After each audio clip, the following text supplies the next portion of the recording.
Hello, my name is Emily Crow from Crochet Creations, and welcome to my YouTube channel, and welcome to my bookshelf.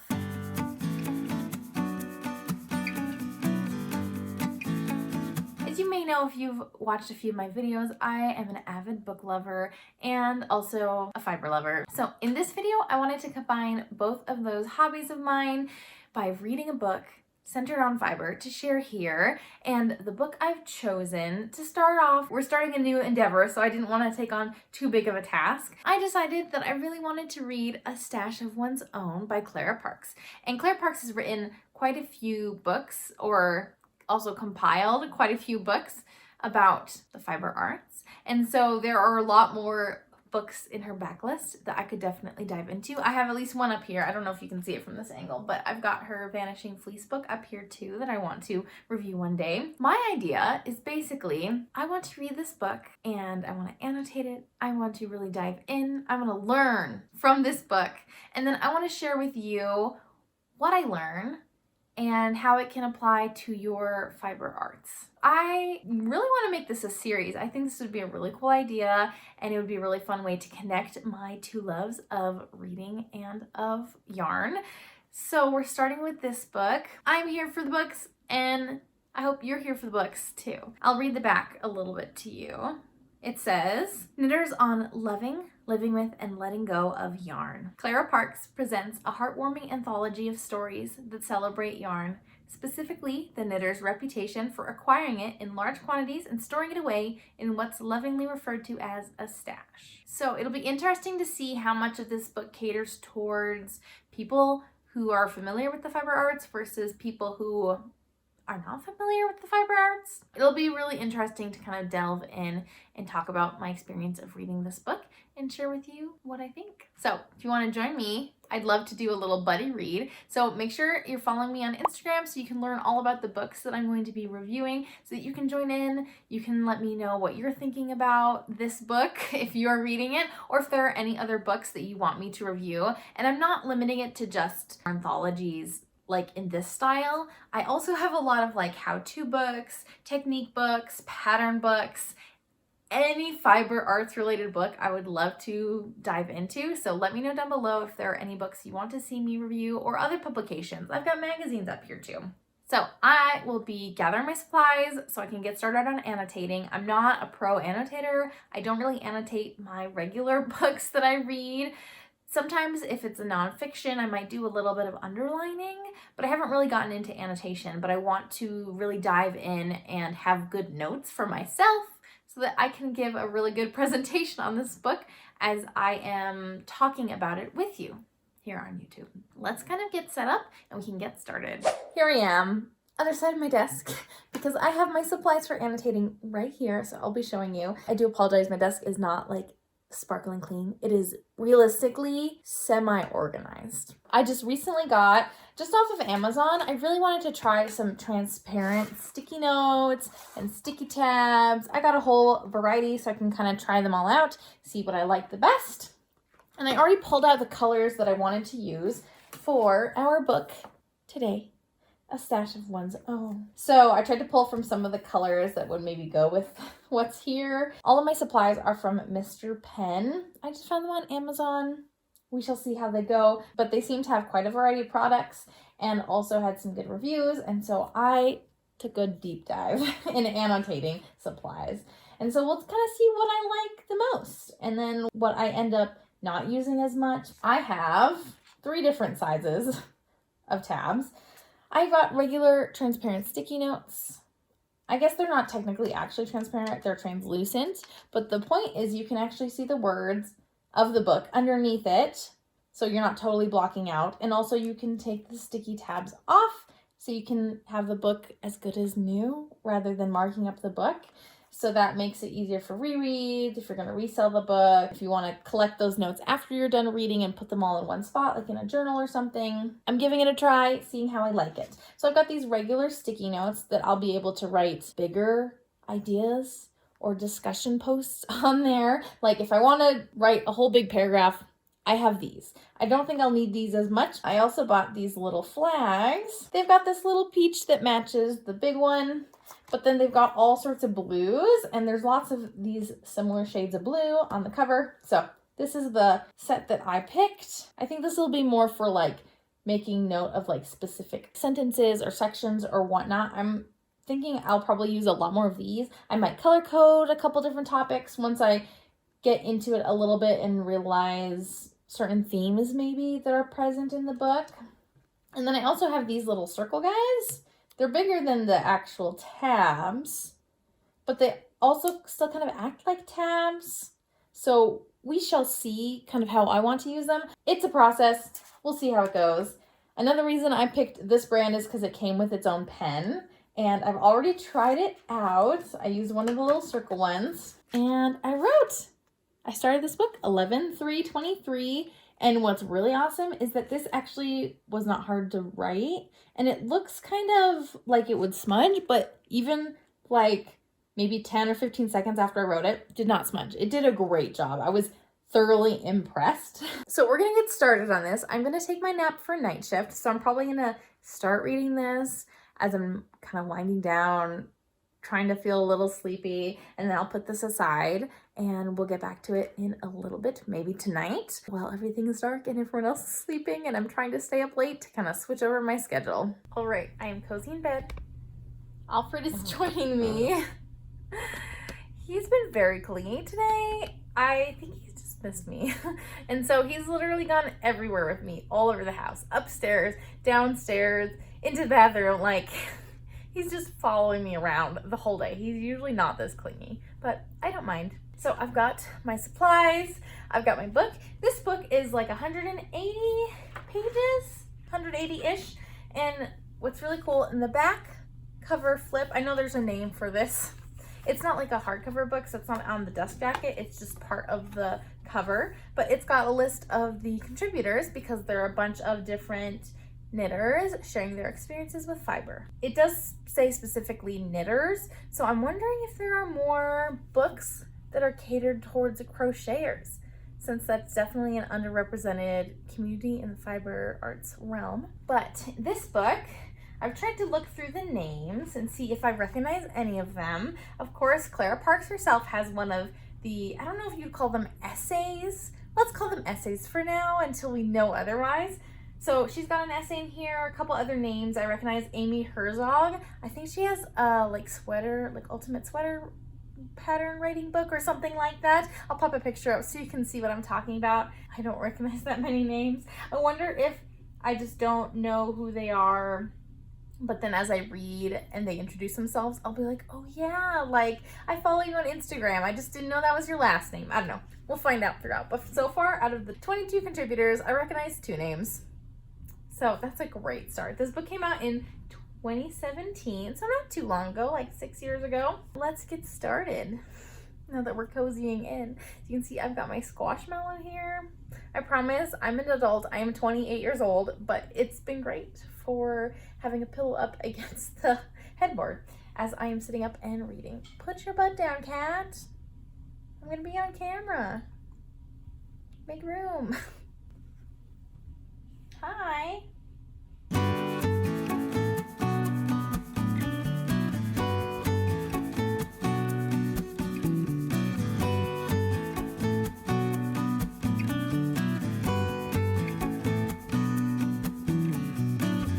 A lot of books have like a little quote or something at the beginning. This anthology starts with a quote from Clara Parks from her essay in here, and it's just like a little bit too serious. I don't know, maybe in the context of the actual essay I will understand it more, but like reading it here, it just feels a little bit like over the top. Let me read it to you. Perhaps there is no beginning and end to yarn.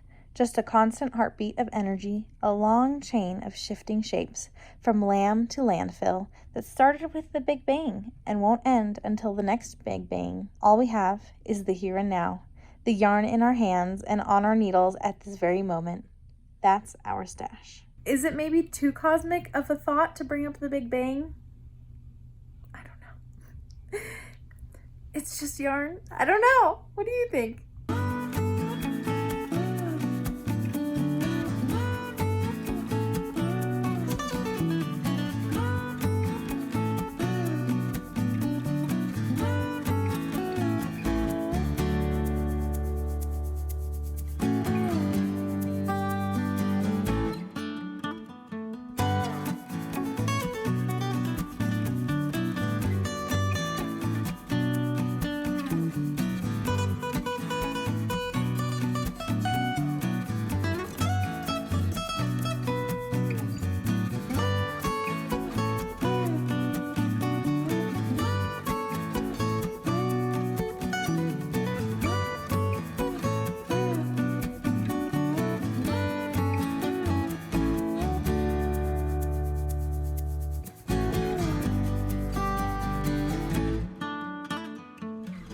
I've read the foreword by Clara Parks, and I'm about to start the first essay. And you'll see I already have quite a few tabs, some little thoughts to share. I was surprised by how many things I wanted to mark that like made me stop and say, There's a couple different phrases in here that I really like. A couple discussion topics I think would be really interesting to talk about. Some things that made me laugh, like talking about what a healthy stash is. It differs for each person. Most knitters dwell somewhere between, gosh, I love my yarn, and am I a hoarder? There's just a large variety of things. I already found something I want to look into that is maybe a reference that led to the naming of this book. Some interesting things already. I am starting to think, do I want to be underlining or highlighting anything in the book, or do I just want to do tabs? I guess we'll see how many tabs I start going through. I might have to switch up my colors partway through because I'm using quite a bit already. And with 22 different perspectives in here, I'm sure that I'll have at least 22 different things to note. I'd be surprised if there are any of these essays that I really dislike, since they're all about yarn. But we shall see. I also am wondering if I should do like a buddy read or a book club or something. I mentioned it in my intro, like doing a buddy read via Instagram, like sharing who wants to read this book. So I might throw the idea out on Instagram, see if anyone wants to read it, has read it, see if anyone's interested.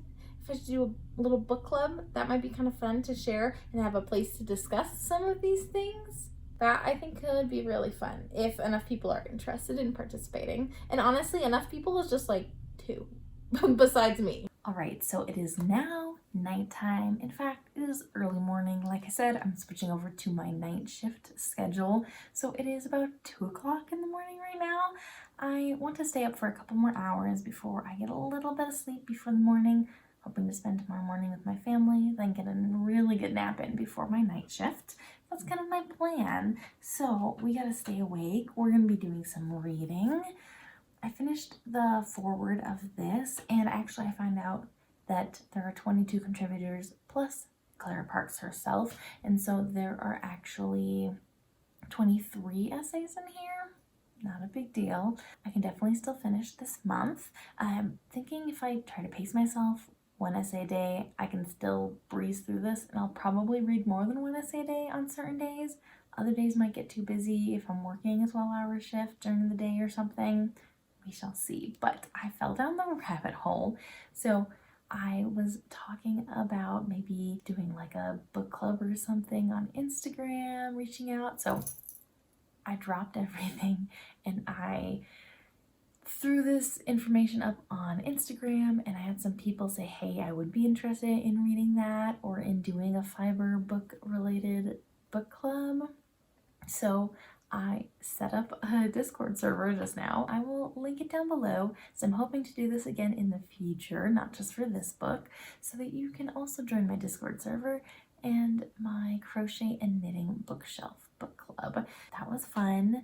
Did a little bit of investigating for that, setting everything up, getting a few channels ready. Because there are 23 essays in here, we're not gonna do 23 different channels because that's like not super conducive for like formatting and organizing. So I'm just gonna do like a couple different types of topics, like your predictions, final thoughts on like general themes, big discussion topics, and then like any specific things you want to share that you liked in an essay, like something funny or something that you really like quoted or whatnot. So we'll see how that goes. I don't have too many people interested right now, so it's not like we're trying to manage like 50 people who are all commenting on 23 different essays. If there were that many people, I'd probably have to split things up a little bit more, but I think that this may work for now. We'll try it out. This is my first time hosting a Discord server, though I have interacted on a Discord server for other makers before. Alfred, you are just all over the place today. Always in my way. Ugh. I've got my book. I'm ready to read a little bit more. Maybe get through 1 or 2 of these little essays.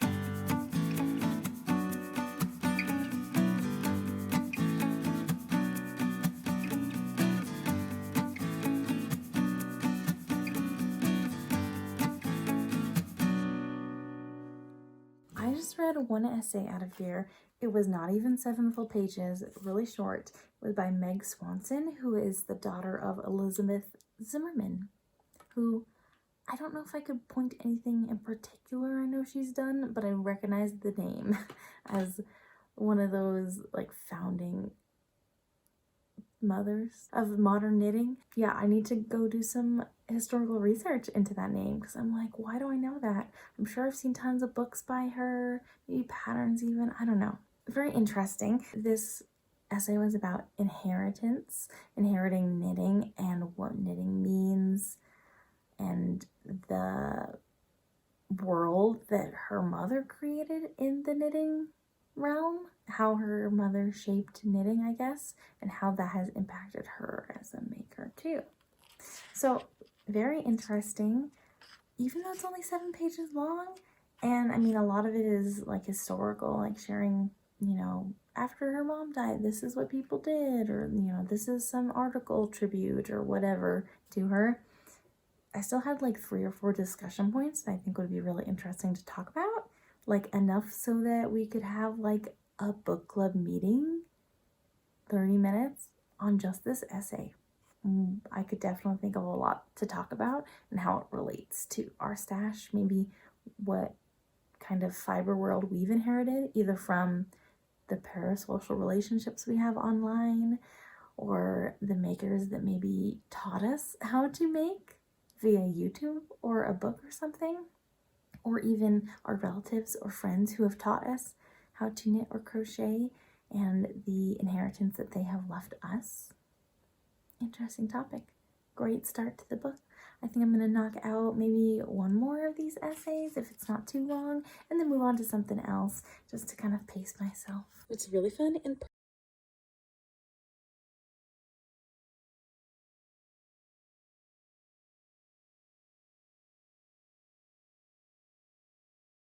spot.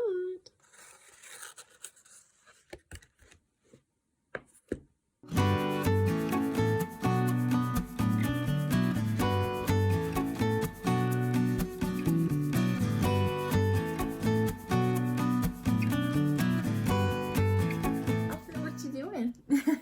I'm looking into the camera. I just finished the 3rd essay here, and this one is called Triptych, I think. I mean, I know what the word means, but like why this essay is entitled that. I think it's because at one point the author compares our stash to like an artist having paintings in their house, that sometimes the art itself is inspiration for art, and so sometimes our stash is intended just to inspire us, not necessarily as something that will be made into knitwear or crocheted items.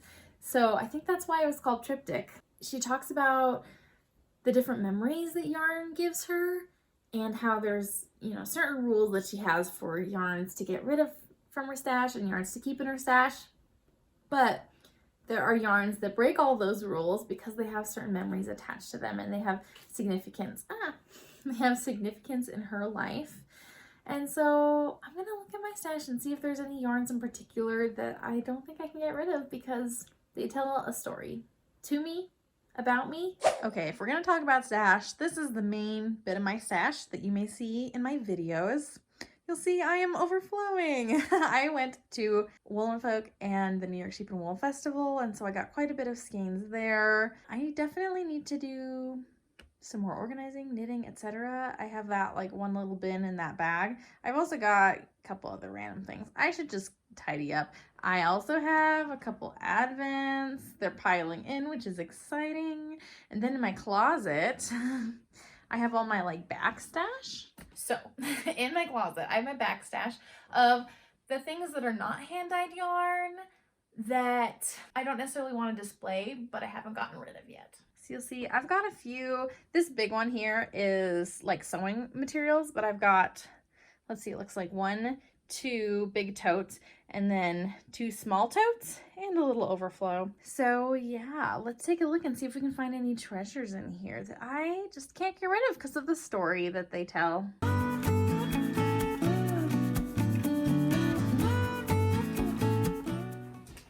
Aww, this yarn I used for a dress for my daughter, and I've thought about maybe adding length to it, like doing some dress surgery, and I could use the extra yarn here, which would be good because I have no plans to use this yarn, but I cannot make myself get rid of this.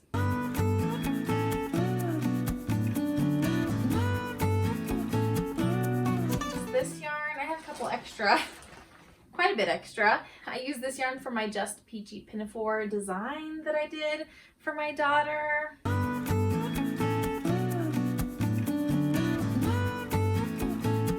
Okay, I'm actually surprised I have less sentimental yarn here than I thought I might, but I do know I have a little bit of sentimental yarn in my like primary stash, so I can show you that. Okay, I don't want to totally dismantle all of this, but you can see there's this like navy blue yarn right here, and there's like two 50-gram skeins of like this orange and blue. My mom got me those skeins as like I could maybe make socks or something with them. These are not my colors. I don't know if I'll ever use them. I don't know. I'm hoping I can find a good recipient that I can maybe make something for, but I really don't see myself ever using this yarn. But my mom got it for me, and that was really special. So I don't know if I can ever get rid of that yarn, honestly, even though I really don't like the colors. Sorry, Mom. But mostly, I will say, people don't usually buy yarn for me. Do I give off the impression that like I have very particular tastes? I'm not sure. Who knows? Usually people will just like buy the yarn I ask them to buy. Like I'll tell them, hey, this pre-order's open. Can you buy me yarn? Or my husband will be like, sure, buy yourself the yarn you want and I'll count that as your birthday present. So that's kind of how I've navigated that. So I haven't really gotten a lot of yarn that I haven't wanted to use. Okay, I thought of another couple skeins of yarn that are really special to me, actually. So this one, I'm going to pull it out so I can show you. Uh-oh, lost the label. It's in there somewhere. My skeins are really smushed in there. Can you tell? So this is what the skein looks like. And this was the Love Note Cal that I did in 2022. I hosted it with my friend Jessica of JS Threads. And just a one of a kind. She has done a little bit of yarn dyeing and has had a lot of fun doing that. And so she offered to dye this for our little knit along, which was so fun. And like her inspiration for this was like chocolate and roses. Just like love yourself, love note kind of idea. I can't remember exactly what the knit along was called. But yeah, this is a really special skein for me. And then this one is also from Jessica. And this was for a different knit along that we did. Oh man, I've trashed this label. So the Summer Dreams knit along, also in 2022. And we hosted this knit along for like a Pom Pom's spring magazine that had these beautiful like effervescent, pastel, sparkly, like just the vibes. The vibes were all there. Oh my gosh, you can see so much sparkle on the camera. I love it. And so Jessica dyed this as like a giveaway prize, and she dyed one for me too, which is so nice. And I can't remember. I feel like I made her stitch markers for either one or both of these knit alongs. I can't remember. But that was so fun to do, and some special skeins. I'm not sure exactly what I'm going to make with them, but they warm my heart, so they might just hang out in my stash for a long, long time. I've been really enjoying doing the Discord channel, talking about this book, and just interacting a little bit with people. There's not a ton of people on there yet, and so we're still kind of picking up momentum, but I think that it'd be really fun to see what the other readers are thinking about our reading, and specifically about this essay. I'm trying to do like at least one discussion topic every day about different essays so that people can get involved and kind of get the experience of reading, and we can kind of keep the conversation going, I guess, is my goal. And so for this one, I think I'm going to ask everyone about if they have any sentimental yarn in their stash that they can't get rid of, anything special that has a really deep meaning to them that is part of their yarn stash and will be forever and always.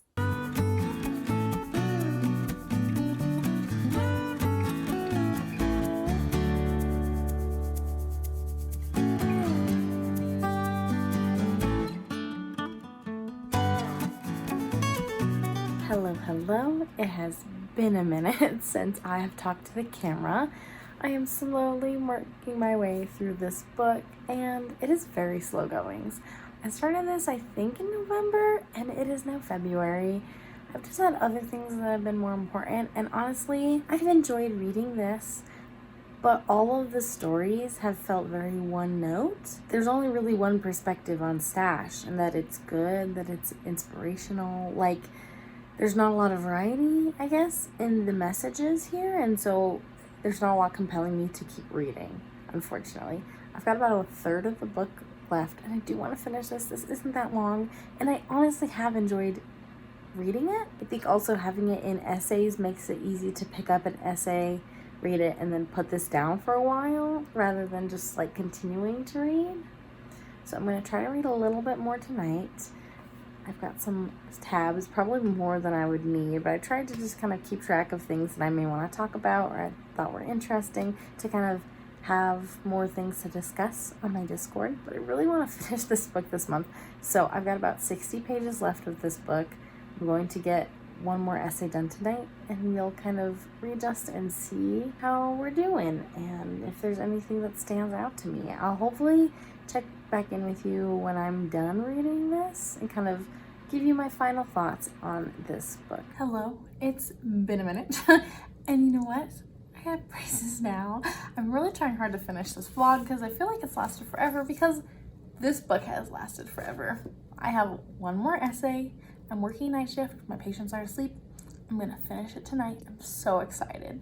And I will come back to you in a day or two once I've rested from my night shift stint and kind of talk about what I thought of it, what I would rate it, if I would recommend this book, who I think this book is a good fit for. A lot of the tones within these essays and the messages, morals, musings, etc., it just feels kind of one note to me, and I think that's made it hard for me to keep reading, even though I've enjoyed every essay. There's not one I haven't liked, but none of them have really stood out in large ways from one another, if that makes sense.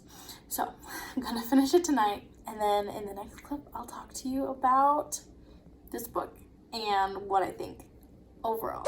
All right, so I finally finished A Stash of One's Own by Clara Parks. Well, edited and compiled by Clara Parks, and I'm ready to share with you my final thoughts on this anthology. Sorry, I have braces now. I'm still getting used to them, so I might have a little bit of a speech impediment at the moment. So thank you for being patient with me as I try to speak as clearly as possible. This anthology is about 180 pages long, so not super long, but is solely focused on yarn stash and associated stashes, you know, like supplies, fibers, things like that. What did I think of this book? It was not what I thought it would be. I thought it would have more variety in what it talked about as far as what stash means.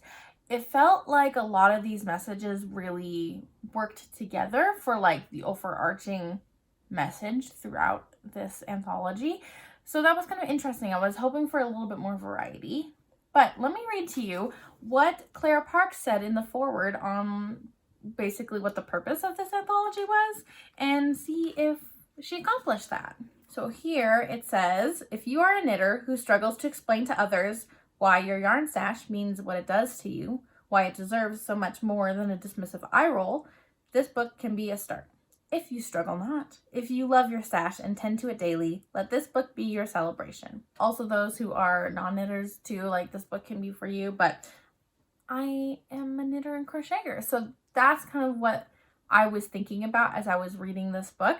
I honestly don't know if anyone who doesn't have their own yarn stash would really enjoy this book, to be honest, because it's just so heavily focused on the purpose of a yarn stash. But do I feel like this book is a good start for gaining more confidence and feeling more comfortable with your stash?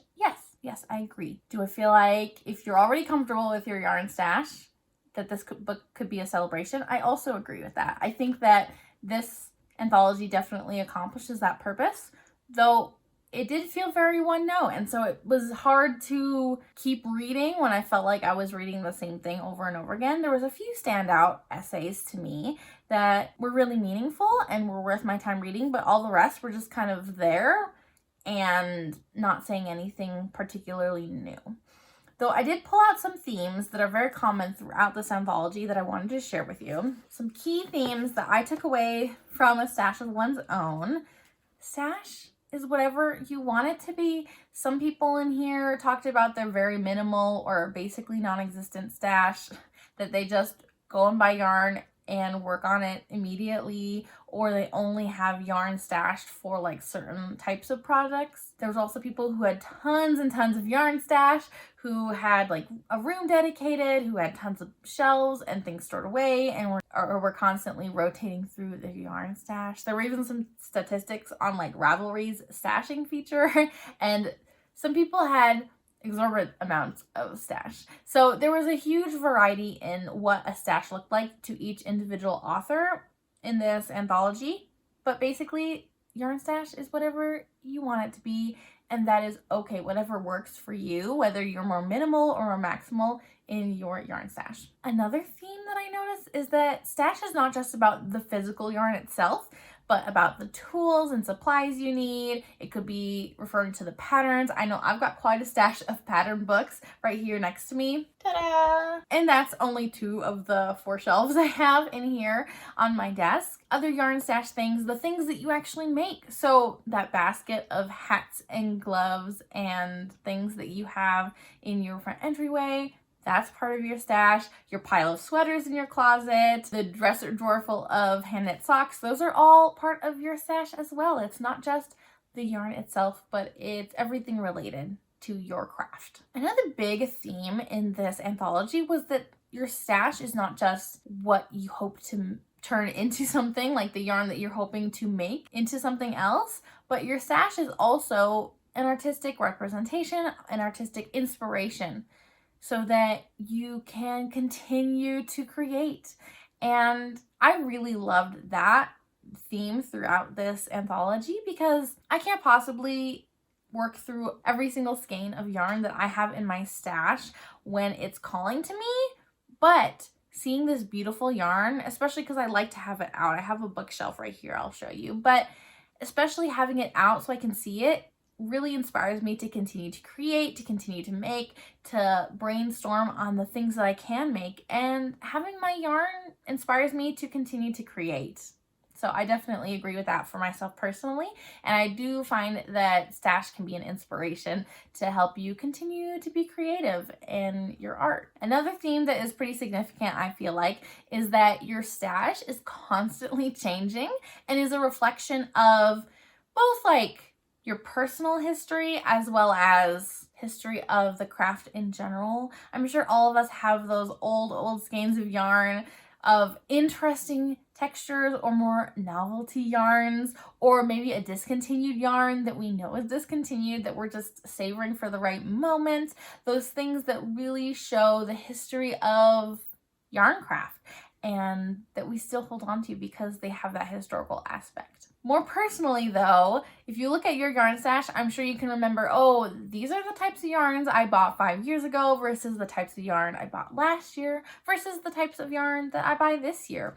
There's definitely a color theme in my stash. I like a lot of pastels. I like some gentle speckles. I like greens and pinks and purples, sometimes like yellows and things too. But there's definitely a lot of yarns in my stash that match that. But there's also yarns that deviate a little bit, that maybe reflect when I was in a more like moody season, you know, in the fall and winter months, that I might have purchased yarn that was calling to me at that time in the year.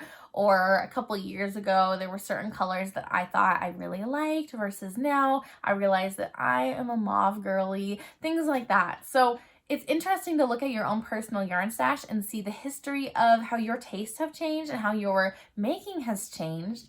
And you can see that in the yarns that you've purchased over time, unless you are one of those people who has no stash that's left behind, no yarns that are unworked, but then you can look at all the things you've made and the history of the things you've created and what that reflected about what your mental space was to be able to create certain things, what skills you wanted to work on, who you were making for. There's a lot of stories to be had in your yarn stash, and I think that's a really cool thing to think about and something that is worth pondering on for yourself personally as you reflect on your own yarn stash. And finally, one of the big themes in this anthology was that stash is an investment in yourself and in your passions. And I think this was like the biggest theme that I took away from this, that I feel like this whole anthology was based off of. The Stash of One's Own is actually a reference to Virginia Woolf's A Room of One's Own. And I was hoping to read this long essay before I did this video, and you know what? My library has a 22-week wait, so I'm not going to be able to read it before this video, unfortunately, but it is on my TBR. I do want to read this influential feminist essay that was written in, I think, 1929 by Virginia Woolf. I think it'll be really meaningful, so I want to make a point to read it. But some common thoughts that were shared in a couple of these essays about specifically Virginia Woolf's own essay was how your yarn stash is a reflection of like your self-esteem and how you take care of yourself and invest in your own passions. And Virginia Woolf's basic premise was that in order for women to be powerful, to be successful, they needed to have a room of their own space that they can invest their time into, that they can, become the girl boss that they need to be, kind of. And that's me paraphrasing what I've read online about this essay, not from me actually reading the essay. So if you have read it, let me know down below your thoughts and how that essay connects to what I'm talking about, because I would love to learn more before I get a chance for my library hold to come through in who knows how long. And just how like men might have like the garage space or workshop or the basement. Women need their own space to invest in themselves and their hobbies and their passions and their creativity and to be able to grow themselves. And so that's what a stash of one's own is, that you shouldn't be ashamed of the stash that you have and in what you're doing to cultivate this creativity within yourself. And, maybe you might need to make adjustments to what your stash is to better reflect that, but your stash is totally valid and you deserve to take up space with your yarn stash and with your craft. I think that was like a really meaningful worldwide theme that was in this book that wasn't just on yourself and your own stash, but like womanhood in general, that like you deserve to take up space and to have your stash and to invest in your passions. And the last essay of this book was the most meaningful for me because it had that worldwide implication on like feminism and what it means to have a yarn stash in it. And so that was a really powerful essay to end this anthology on. All that to say, I did enjoy this book. It took me a long time to read just because it felt very one note. And while I enjoyed it every time I sat down to read it, it just felt like I was dragging on the same themes, same ideas over months and months and months. So I rated this a 3.5, a good book. I think some of these essays are more worth reading than others, especially that last essay that I mentioned. I really, really found that profound. And there's a couple others that are interesting and that stand out a little bit, but for the most part, they all felt very similar and were all very pro-stash. So if you want to read something like this, I think that this would be worth reading. Maybe listening to it, I could have gotten through this way faster than just sitting down and reading it. It's in nice small chunks because there's like 22 essays out of 180 pages. So you can go as slow or as fast as you want if you like having the fast reads, or if you want to take your time with each essay, you can definitely do that. I definitely want to look through my stash and take a look at what yarns maybe don't represent me in the moment or aren't yarns that I'm going to use anytime soon because they're not calling to me. And that doesn't mean I'm going to do like a huge destash of my yarn, but I can already think of a couple skeins that really don't fit me that other people have given to me that maybe I purchased and then they came in the mail and they're not exactly what I was envisioning they would be for like a pre-order or whatnot, or mystery skein, etc. There are a few skeins that I'm hoping to destash, and I might go to a local destash in my area to kind of maybe do some little swapping and see if I can bring other yarns in my stash that fit me more or fit more of the types of things that I would wear or use. Or I just might give those yarns that don't fit me as well to someone else who they resonate with a little bit better, because my yarn stash is not only a reflection of me throughout the time I've been a maker, but also and especially right now, especially if I'm looking for things to cast on. We'll see. I definitely have some thoughts about what I want to do to make my stash a better fit for me in the moment. And I think it's a constant, I don't want to say battle, but it's a constant effort to try and mold your stash to what you need it to be. in the moment. Let me know down below what your thoughts are on this anthology if you've read it, on your thoughts on stash. Are you a minimalist stash person or a maximalist? I know I want to, in general, minimize my stash a little bit from where it's at. I would ideally love all of my yarn to be in my bookshelves. Right here, I do have a little bit of yarn that is tucked away, and my bookshelves are pretty full right now, so I would love to be able to use some more of that yarn and make my stash a little bit more current in its turnover is like my ultimate goal. Let me know what your thoughts are on your stash. Are you maximal? Are you minimal? Are you going through a big upheaval in your yarn stash, or are you kind of slow and steady working on your stash and having it reflect you as a person? Let me know down below. I would love to hear it. Thank you so much for joining me as I read this anthology and shared my thoughts on yarn stash. Let me know down below if there are any other books that you want me to do like a review type video on this where I share my experience reading along, and if there are any books that you would want me to include in my Discord book club. I'll leave the link down below in case you're interested in joining for future books. And until next time, happy reading and happy making. Bye!